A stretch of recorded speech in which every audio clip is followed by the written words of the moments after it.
নমস্কাৰ মৰমৰ ছাত্ৰ ছাত্ৰীসকল, তোমালোকৰ কাৰণে আজি লৈ আহিছোঁ সমাজ বিজ্ঞানৰ 100% কমন কোৱেশ্চন বংগ বিভাজন আৰু স্বদেশী আন্দোলন। এই চেপ্টাৰটোৰ পৰা 100% কমন কোৱেশ্চন। প্ৰথম অধ্যায় তোমালোকে সিলেবাসখন নিশ্চয় পাইছা। এই সিলেবাসত দিয়া আছে 1.1 ভংগৰ পটভূমি।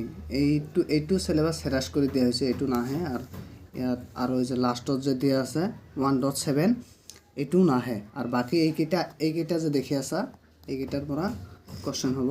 ইয়াত বংগ বিভাজন আৰু স্বদেশী আন্দোলন, ইয়াৰ পৰা 6 মাৰ্কৰ কোৱেশ্চন কাটিব। ইয়াত থাকিব 6 মাৰ্ক। বংগ বিভাজন এই চেপ্টাৰটোৰ পৰা 100% কমন 2022 চনৰ কাৰণে কি আছে তোমালোকে চাই লোৱা।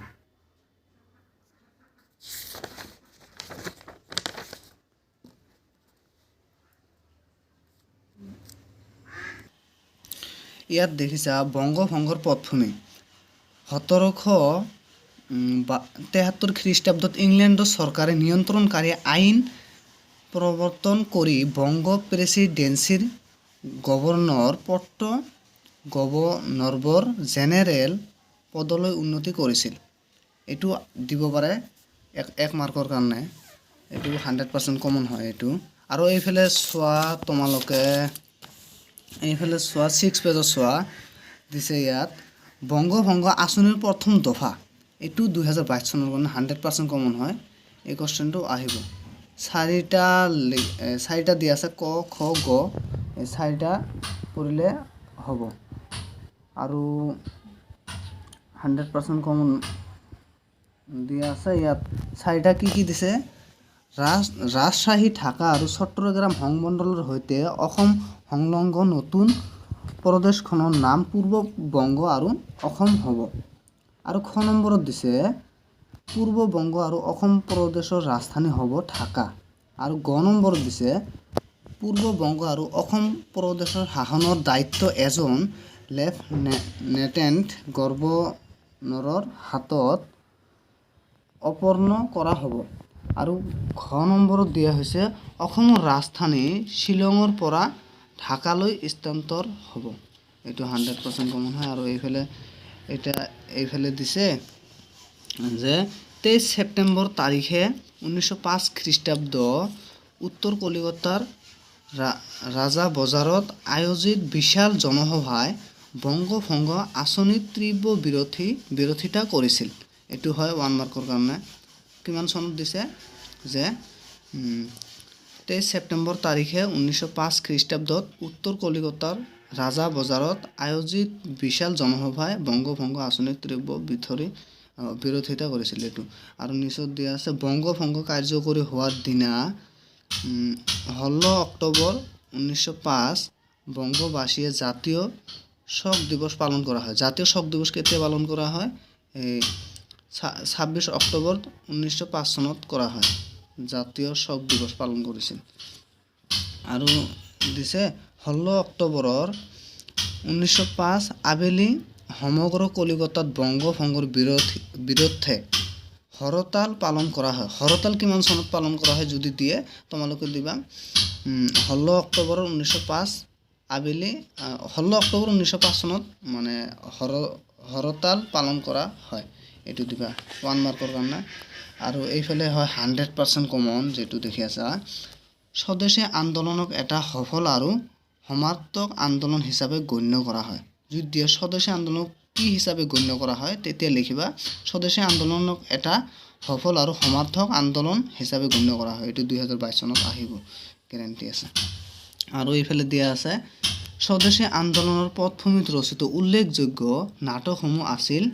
এইটো দিব পাৰে যদি দিয়ে স্বদেশী আন্দোলনৰ পটভূমিত ৰচিত উল্লেখযোগ্য নাটকসমূহ লিখা, তেতিয়াহ'লে তোমালোকে লিখিবা ক্ষীৰোদ প্ৰসাদৰ পলাশীৰ প্ৰাণচিত্ৰ, গিৰীশ ঘোষৰ চিৰাজ উদ্দৌলা আৰু মীৰ কাছিম, অমৃতলাল বসুৰ চাব্বাছ বাঙালী, অমৰেন্দ্ৰ নাথ দত্তৰ বংগৰ অংগচ্ছেদ ইত্যাদি।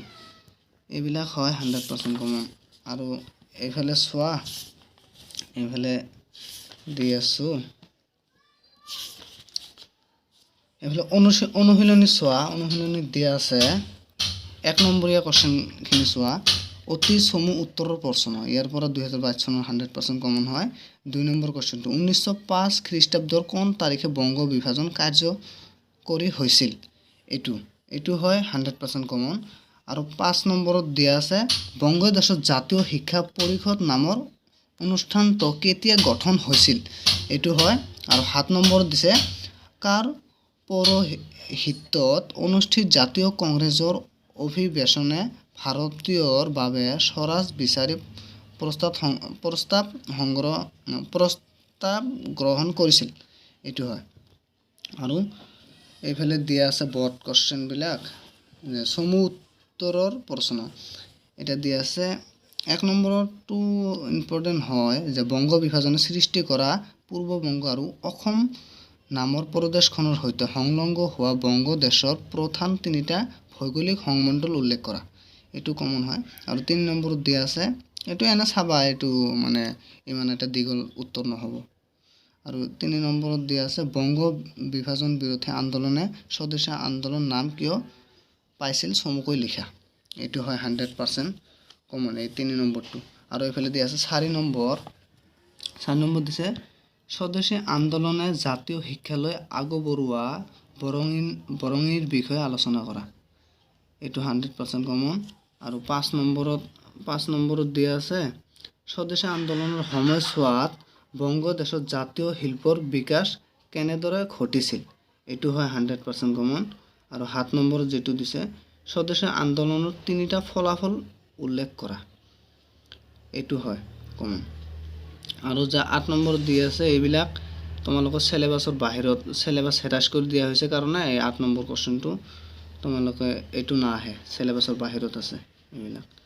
আৰু চমু টকা দিছোঁ 2 নম্বৰৰ কি দিছে মাৰ্গাৰেট এলিজাবেথ নবল, এইটো হয়। আৰু নবাব চলিম উল্লাহ, এইটো হয় 100% কমন। তো এইকেইটা কোৱেশ্চন যদি তোমালোকে পঢ়া, ইয়াৰ পৰা থাকিব তোমালোকৰ, ইয়াৰ পৰা কিমান থাকিব 6 মাৰ্ক দেখিলোঁ, ইয়াৰ পৰা থাকিব 6 মাৰ্ক। এইকেইটা মই যিকেইটা কমন দিছোঁ, ফাৰ্ষ্ট ডিভিজন যে পাবা সেইটো গেৰাণ্টি দিয়া নাই, পাছ কৰিবা যে গেৰাণ্টি আছে এইকেইটাৰ পৰা পঢ়িলে।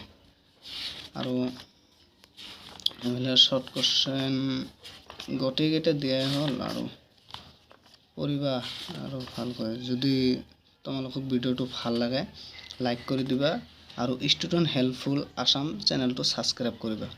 আজিৰ ভিডিঅ' ইমানেই।